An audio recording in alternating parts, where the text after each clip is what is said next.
ഈ ഗണേഷ് കുമാറിന് പഴയ പോലെ കോൺഗ്രസ്സിലുള്ളപ്പോൾ യു ഡി എഫിലുള്ളപ്പോൾ പോലെ തിളങ്ങാനൊന്നും പറ്റുന്നില്ല. കാരണം ഗണേഷ് കുമാർ ഇന്നലെ പറഞ്ഞു ഇന്ന് KSRTC ബസ്സുകൾ ഓടിക്കുമെന്ന്. പക്ഷേ LDF കൺവീനറും CPM-ഉം ശക്തമായി ഓടണ്ട എന്ന് പറഞ്ഞു. ഇപ്പോൾ ഗണേഷ് കുമാറിൻ്റെ വാക്കുകൾ കട്ടപ്പുറത്തായിരിക്കുകയാണ്. എന്താണ് അവസ്ഥ? അതായത് KSRTC ബസ്സുകൾ ഇന്ന് ഓടുമെന്നും പണിമുടക്കിനെ ബാധിക്കില്ല എന്നുമാണ് പറഞ്ഞത്. കഴിഞ്ഞ തവണ പണിമുടക്കുണ്ടായപ്പോൾ 6% തൊഴിലാളികൾ മാത്രമേ പണിമുടക്കിയുള്ളൂ. ഇത്തവണ അതുകൊണ്ട് തന്നെ ബസ്സുകളെല്ലാം ഓടും, തൊഴിലാളികൾ പണിമുടക്കുകയൊന്നുമില്ല, ബസ് സർവീസുകൾ നടക്കും, യാത്രക്കാർക്ക് ബുദ്ധിമുട്ടുണ്ടായില്ല, ഇങ്ങനെയൊക്കെ ആയിരുന്നു ഗണേഷ് പറഞ്ഞിരുന്നത്. അപ്പോൾ ഗണേഷിൻ്റെ വാക്ക് എന്ന് പറയുമ്പോൾ വെറും വാക്കാവില്ലല്ലോ, അപ്പോൾ സംസ്ഥാനത്തെ ഗതാഗത മന്ത്രിയല്ലേ. അപ്പോൾ ഗണേഷിൻ്റെ ഈ വാക്ക് വിശ്വസിച്ച് പല ജില്ലകളിൽ നിന്നും തലസ്ഥാനത്തേക്കും പല തലസ്ഥാനത്ത് നിന്നും മറ്റ് ജില്ലകളിലേക്കും ഒക്കെ ഇങ്ങനെ യാത്രകൾ നടത്തിയവരും കൊച്ചിയിലും എറണാകുളത്തും കോഴിക്കോടും ഒക്കെ നഗരത്തിൽ അത്യാവശ്യത്തിന് എത്തിയവരും ഒക്കെ വലഞ്ഞിരിക്കുകയാണ്. കാരണം അവിടെ ഒന്നും അവർക്ക് ബസ് കിട്ടുന്നില്ല, വണ്ടിയില്ല, വാഹനങ്ങളൊന്നും ഓടുന്നില്ല, ഒരു വണ്ടിയും പിടിച്ചു പോകാൻ നിവൃത്തിയില്ല. പിന്നെ ആശുപത്രിയിലേക്ക്, മെഡിക്കൽ കോളേജ്, RCC അതുപോലുള്ള സ്ഥാപനങ്ങളിലേക്കൊക്കെ പോകാനായിട്ട് പോലീസ് 1-2 പോലീസ് ജീപ്പോ ബസ്സോ വല്ലതും വിട്ടുകൊടുക്കുന്നതല്ലാതെ വേറെ വല്ല യാത്രാ സൗകര്യങ്ങളൊന്നുമില്ല. അങ്ങനെ ഇങ്ങനെ പെട്ടിരിക്കുകയാണ് ആൾക്കാർ. അപ്പോൾ മന്ത്രിയുടെ വാക്ക് വിശ്വസിച്ച് ഹർത്താലിനെ വഹിക്കാതെ എത്തിയവരെല്ലാം തേഞ്ഞു എന്നുള്ളതാണ് ഇപ്പോഴത്തെ അവസ്ഥ. അപ്പോൾ ഇതിനകത്ത് മറ്റൊരു കാര്യം കൂടിയുണ്ട് നമ്മളെടുത്ത് പരിശോധിക്കേണ്ടത്. കാരണം KSRTCക്കകത്ത് BMS അടക്കമുള്ള യൂണിയനുകൾ ശക്തമാണ്. അവിടെയും ഈ പറയുന്ന പണിമുടക്ക് ലംഘിച്ച് തൊഴിലിൽ എത്താനൊക്കെ, ജോലിക്ക് എത്താനൊക്കെ ആൾക്കാർ തയ്യാറായിരുന്നു. പക്ഷേ എനിക്ക് തോന്നുന്നു സ്വാഭാവികമായിട്ട് മറ്റ് യൂണിയനുകളുടെയൊക്കെ ഭീഷണിയൊക്കെ ഉണ്ടാവും, ഇല്ലെങ്കിൽ ഒരു സംഘർഷത്തിലേക്കൊക്കെ പോകും. അതുകൊണ്ടായിരിക്കും പലരും ഈ പറയുന്ന പണിമുടക്കിനായിട്ട് സഹകരിക്കേണ്ടി വരുന്നത്, നിർബന്ധപൂർവ്വം സഹകരിക്കേണ്ടി വരുന്നതാണ്. അപ്പോൾ ഈ കേരളത്തിൻ്റെ അവസ്ഥ എന്താ? മറ്റ് സംസ്ഥാനങ്ങളിലൊക്കെ ഇപ്പോൾ ചെന്നൈയിലൊക്കെ റിപ്പോർട്ട് വരുന്നുണ്ട്. ചെന്നൈ, ബാംഗ്ലൂർ, ഹൈദരാബാദ് അതുപോലുള്ള സ്ഥലങ്ങളിലൊക്കെ സാധാരണ ജീവിതം, ആൾക്കാർ കടകളെല്ലാം തുറക്കുന്നു, ഈ പറയുന്ന പോലെ വണ്ടികളെല്ലാം ഓടുന്നു, യാത്ര ചെയ്യാൻ കഴിയുന്നു. നമ്മുടെ ഇവിടെ കേരളത്തിൽ മാത്രം ഒരു പണിമുടക്ക് എന്ന് പറഞ്ഞു കഴിഞ്ഞാൽ അതൊരു ആഘോഷമാക്കി മാറ്റി ഈ പറയുന്ന സ്റ്റാറ്റസ് ഇടും, പണിമുടക്ക് ആശംസകളൊക്കെ പറഞ്ഞു.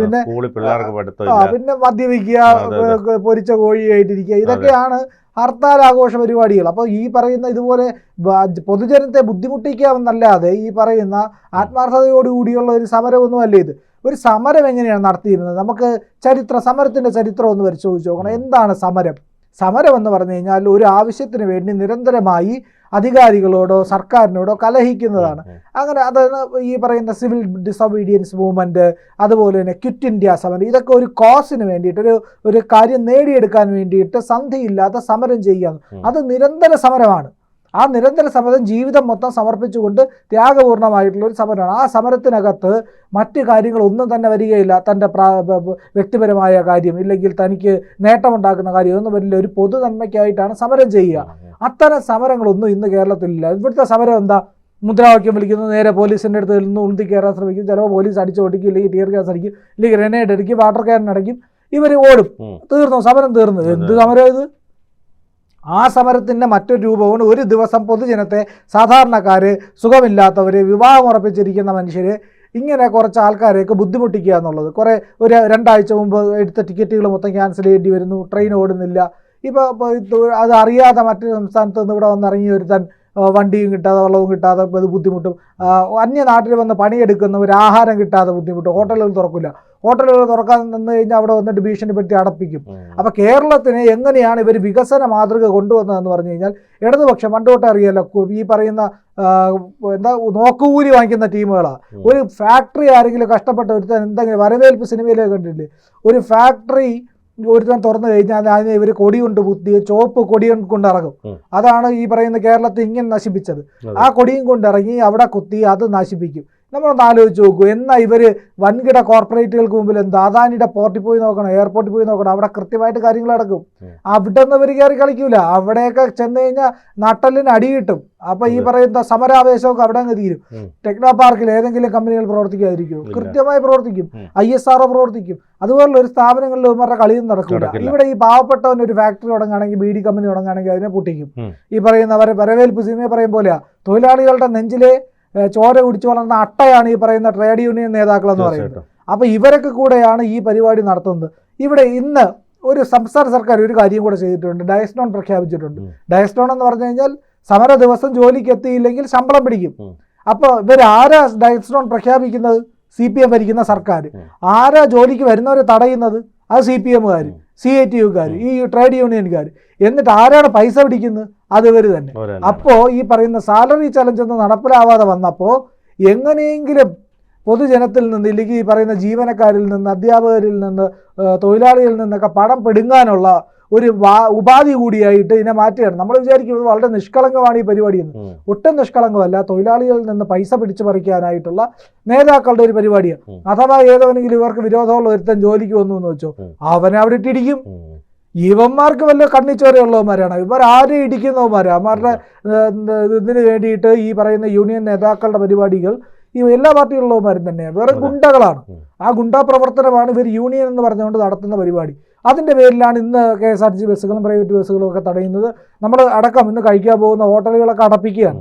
അപ്പോൾ ഈ പറയുന്ന ആഹാരം കിട്ടാതെ വലയുകയാണ് ജനങ്ങൾ. അപ്പോൾ ഇതാണ് ഇവിടുത്തെ പണിമുടക്കിൻ്റെ സ്വഭാവം. ആ പണിമുടക്കിൻ്റെ ദിവസമാണ് ഈ തലേ ദിവസം ഗതാഗത മന്ത്രി വന്നിരുന്ന് പറയുന്നു, ഇതാ ഞങ്ങൾ നാളെ KSRTC ഓടും, ഇവിടെ ഒരു പ്രശ്നവും സംഭവിക്കില്ല, ആരും തടയില്ല, കഴിഞ്ഞ അവിടെ KSRTCക്ക് ഒരു പ്രശ്നമില്ല, അവിടുത്തെ അതുകൊണ്ട് ഇവിടുത്തെ തൊഴിലാളികൾ പണിമുടക്കേണ്ട ആവശ്യമില്ല. ഇങ്ങനെയൊക്കെ പറഞ്ഞുകൊണ്ടാണ് മന്ത്രി പറയുന്നത്.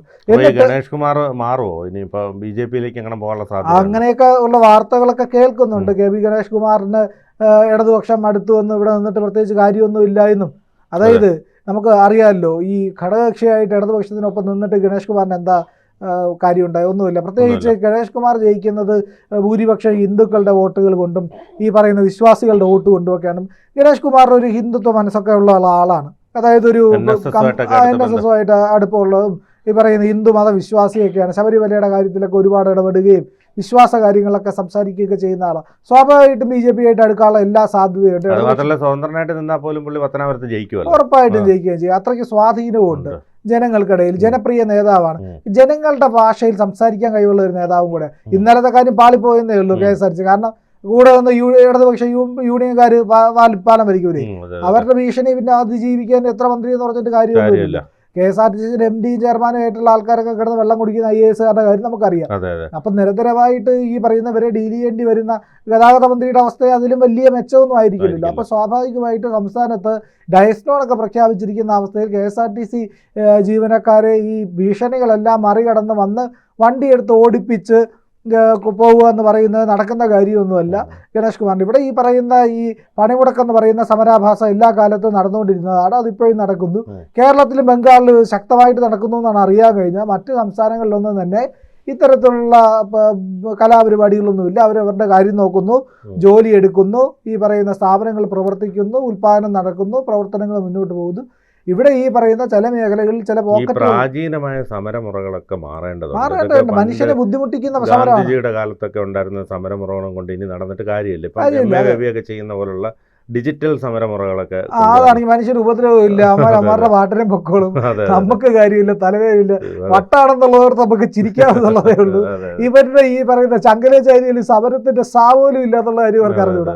അപ്പൊ ഇതാണ് സംഭവിക്കുന്നത്. എന്തായാലും സംസ്ഥാന സർക്കാർ തന്നെ ഡയസ്നോൺ പ്രഖ്യാപിച്ച് അവരുടെ ആൾക്കാരെ കൊണ്ട് തന്നെ തൊഴിലാളികളെ തടഞ്ഞ് അവർ തന്നെ പൈസ പിടിച്ച് അവർ മുട്ടടിക്കുന്ന പരിപാടികളിലേക്കൊക്കെയാണ് കാര്യം പൊയ്ക്കൊണ്ടിരിക്കുന്നത്. എന്തായാലും ഇത്തരം കോമഡികളൊക്കെ കേരളത്തിൽ ഇനി ആവർത്തിക്കും നമുക്കറിയാം. അത് ഇന്നലെ സാക്ഷിയായതാണ്, ഇന്ന് സാക്ഷിയായതാണ്, നാളെ സാക്ഷി തന്നെ ആവേണ്ടി വരും.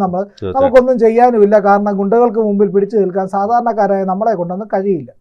കൂടുതൽ വാർത്തകളും വിശേഷങ്ങളും നിങ്ങളിലേക്ക് എത്താൻ ABC മലയാളം സബ്സ്ക്രൈബ് ചെയ്യുക, ബെൽ ബട്ടണും അമർത്തുക.